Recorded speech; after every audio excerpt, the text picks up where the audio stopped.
Hi, Gemini. I'm Ronique, and welcome to Scorpio Soul Time. I hope you all are doing well.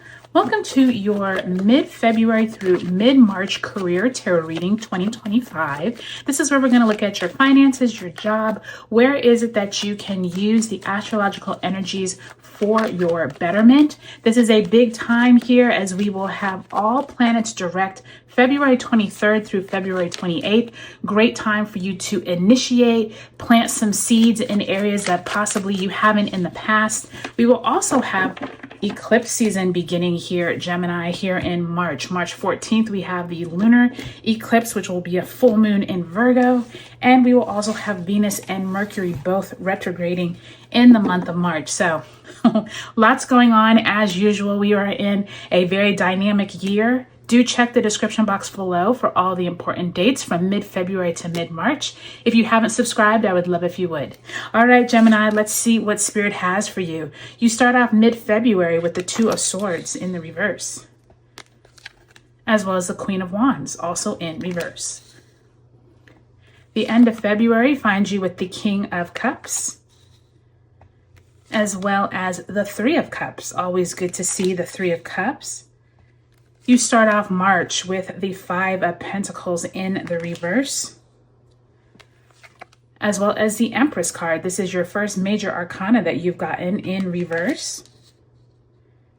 And then mid-March finds you with the Queen of Cups,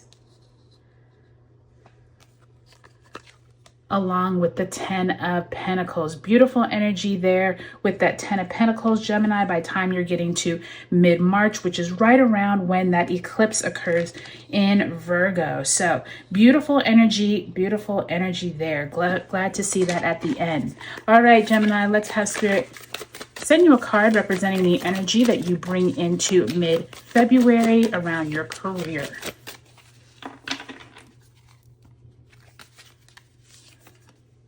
And you have the Ten of Cups. So what magical, I was going to say magical synchronicities this is. You have the Ten of Cups here and you have the Ten of Pentacles here. So many of you all have been working on family wealth.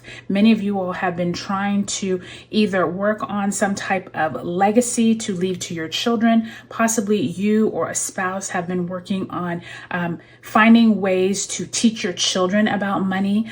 This does also feel like if you are an older, like more of a senior type person, you could have older children who are looking after you and who are contributing to your monthly financial status, which is nice to see. And I do think that as you come into this time, you're continuing this magnificent warmth of financial blessings for you and your family. So that's really beautiful to see, Gemini. I do think many of you all Geminis have also been helped by Jupiter being in your sign, right? Jupiter has moved direct as of this reading, so you definitely are reaping the benefits of Jupiter in your sign. All right, Spirit, if you can send my Geminis one last card, send them an oracle message.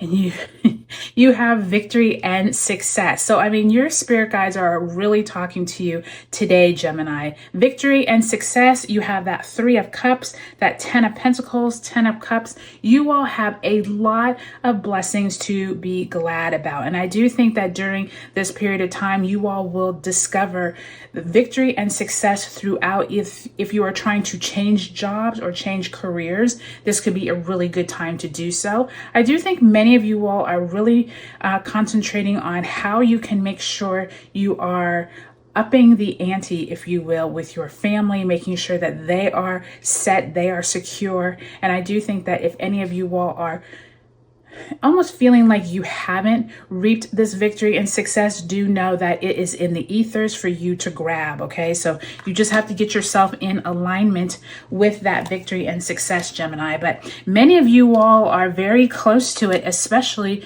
with all those benefic cards you've already received. So let's make sure you can see all the cards and get them in frame for you. All right. Let's start off mid-February. So we start off with that Leo full moon that occurred on February 12th. Mercury enters Pisces on the 14th, and the Sun enters Pisces on the 18th. During this time, Gemini, with both of these cards in reverse, Queen of Wands, Two of Swords, many of you all are no longer worried about a direction that you are going with that Two of Swords in reverse. Means maybe you're getting clarity possibly coming into mid-February. But I do think that Leo full moon had something to do with some type of person or entity that was trying to guide you, and you're now feeling like you don't really need that assistance anymore, but it's almost for a good reason. And I do feel like many of you all are using more of your Gemini wisdom, connecting to mercurial methods in terms of not worrying so much about other people, exterior people helping you. I think many of you all are coming up with new ideas on your own. And I do think that as you move through February, once we get to, February 23rd, when Mars moves direct in Cancer, during this time, I do think the momentum will pick up for everyone, but you all too. I'm sure you all have some Cancerian placements in your chart just because you all are next door to Cancer. And I do think that Mars moving direct in Cancer on the 23rd, as well as that Pisces new moon on the 27th, there is some momentum here. And you all have some really nice energy with that King of Cups. That could be that Piscean energy. Three of Cups, you all are celebrating some type of accomplishment. This could be this victory and success. This could be you coming into a new position. This could be a family member. You all are all celebrating together. There's a lot of family communal conversations going on during this period. And I do think that you all are benefiting from all of that. And I think that Pisces new moon is a really good time to plant new seeds of intention of what you want to accomplish later on into March. And I do think by the time we get to that eclipse season, that is when you all are going to start seeing some real dynamic changes if you haven't already experienced this so far. So don't be discouraged if you have not yet seen this. But I do think by the time you move into March, Empress card in reverse, as well as the Five of Pentacles in reverse, this is really nice energy with that Five of Pentacles in reverse. You're no longer worried about money. I do think that Venus moving retrograde in Aries on the 1st, and then Mercury entering its retrograde shadow also on the 1st.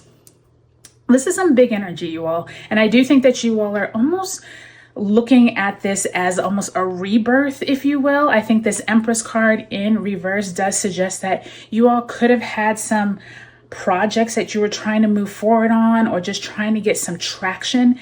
And I hear Spirit saying you don't have to stress. You do not have to worry. It will come in divine timing. That is your timeline. That is not Spirit's timeline, okay? And I do hear that by the time you move into March 3rd, when Mercury enters Aries, this is when you're really going to feel much better about communications and not so much worried on having to get something done, having to stress about money, having to stress about birthing a new project. Spirit is saying take your time. And I think that that's really beautiful to see, especially as you move into mid-March. This is when we will have the Sun conjunct Saturn in Pisces at 22 degrees on March 12th. We will also have a lunar eclipse at 23 degrees of Virgo on the 14th. This is really nice to see because I do think that many of you all are having money issues gone. I think that you all are having some kind of blessings come to you all, and that 10 of Pentacles, so much family conversation, so much family wealth. This could be also an inheritance. Someone could pass away, but also not necessarily pass away like in your immediate family, but maybe you hear of an inheritance from a long time ago. There's something here very maternal. I do think that by the time we get to the eclipse season, this is going to be a time that you're really reassessing your job, your career, trying to figure out if this is the right path for you with your family. And I do think by the time you get to March 15th through April 7th, when we do have Mercury retrograde beginning in Aries and then traveling back to Pisces, I do think communications will slow down, but I do think it's going to help you. I think you're not going to be so anxious to be having all of these answers right now, I think you're going to be able to move through this process with divine timing. So I hope this was helpful for you, Gemini. Do take a look at your sun, moon, and rising signs in this video series. If you haven't already subscribed, I would love if you would. All right, you all, I'll talk to you later.